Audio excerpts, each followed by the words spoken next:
Hello friends, ओम श्री गणेशाय नमः। आप सभी का स्वागत है आपके अपने यूट्यूब चैनल पर।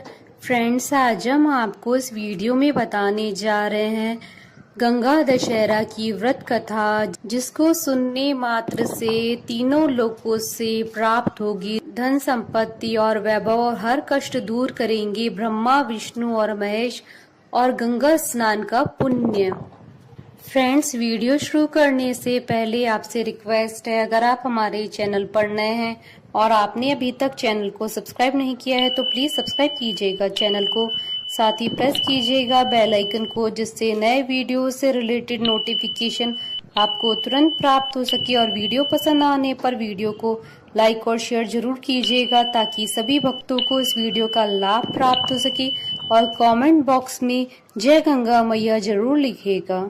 ज्येष्ठ मास की शुक्ल पक्ष की दशमी को गंगा दशहरा मनाया जाता है। इस दिन सुबह सवेरे गंगा स्नान करते हैं और गंगा जी में दूध तथा बताशे चढ़ाकर गंगा जी की पूजा की जाती है। और इस दिन शिवलिंग की पूजा का विधान भी है। फ्रेंड्स, अब आइए प्रारंभ करें गंगा दशहरा की कथा। प्राचीन समय में अयोध्या में सगर नाम के राजा राज करते थे। उनकी दो रानियां थी, केशनी और सुमति। केशनी से अंशुमान नामक पुत्र हुआ और सुमति से 60,000 पुत्र हुए। एक बार राजा सगर ने अश्वमेघ यज्ञ किया। यज्ञ की पूर्ति के लिए घोड़ा छोड़ा। यज्ञ को भंग करने के इरादे से इंद्रदेव घोड़े को कपिल मुनि के आश्रम में बांध आते हैं। राजा यज्ञ के घोड़े को ढूंढने के लिए अपने 60,000 पुत्रों को भेजते हैं। घोड़े को ढूंढते हुए वह कपिल मुनि के आश्रम में पहुंचते हैं और घोड़े को वहां बंधा पाते हैं। उस समय कपिल मुनि तपस्या कर रहे थे। राजा के पुत्रों ने कपिल मुनि को चोर चोर कहकर पुकारना शुरू किया। कपिल मुनि की तपस्या भंग हो गई और राजा के सारे पुत्र उनके क्रोध की अग्नि में जलकर भस्म हो गए। केशनी का पुत्र राजा की आज्ञा से अपने भाइयों को ढूंढता हुआ आश्रम पहुंचा, जहां महात्मा गरुड़ ने उसके भाइयों के भस्म होने की बात बताई। गरुड़ जी ने यह भी कहा कि यदि तुम अपने इन सभी भाइयों की मुक्ति चाहते हो तो तब गंगा जी को स्वर्ग से धरती पर लाना होगा, लेकिन अभी तुम अश्व को ले जाकर अपने पिता का यज्ञ पूर्ण करवाओ। इसके बाद गंगा जी को धरती पर लाने का काम करना।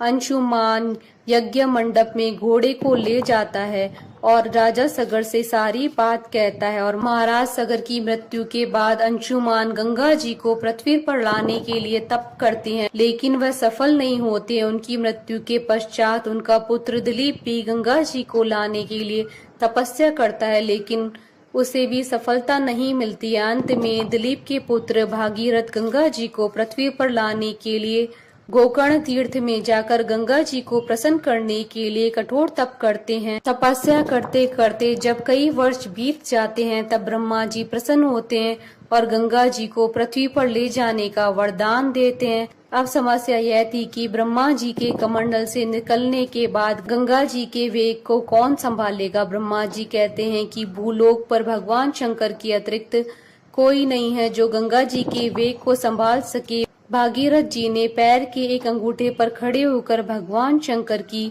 आराधना की। उनकी कठोर तपस्या से प्रसन्न होकर भगवान शंकर जी गंगा जी के वेग को अपनी जटाओं में संभालने के लिए तैयार हो जाते हैं।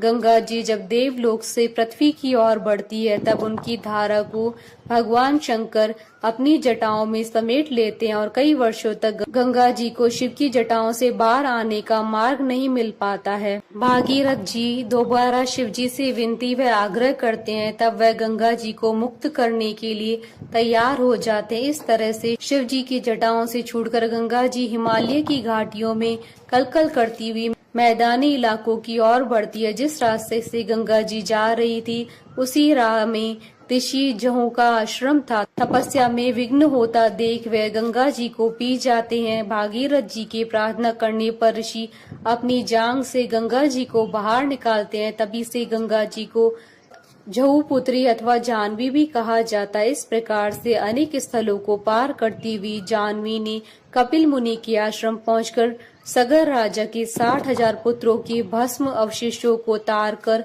मुक्त किया। उसी समय ब्रह्मा जी ने प्रकट होकर भागीरथ के कठिन तप तथा सगर के 60,000 पुत्रों के अमर होने का वर दिया। साथ ही घोषित किया कि तुम्हारे नाम पर गंगा जी का नाम भागीरथ ही होगा। अब तुम जाकर अयोध्या का राज संभालो। ऐसा कहकर ब्रह्मा जी अंतर्ध्यान हो गए। इस प्रकार भागीरथ पृथ्वी पर गंगा का वरण करके बड़े भाग्यशाली हुए। उन्होंने जनमानस को अपने पुण्य से उपकृत किया।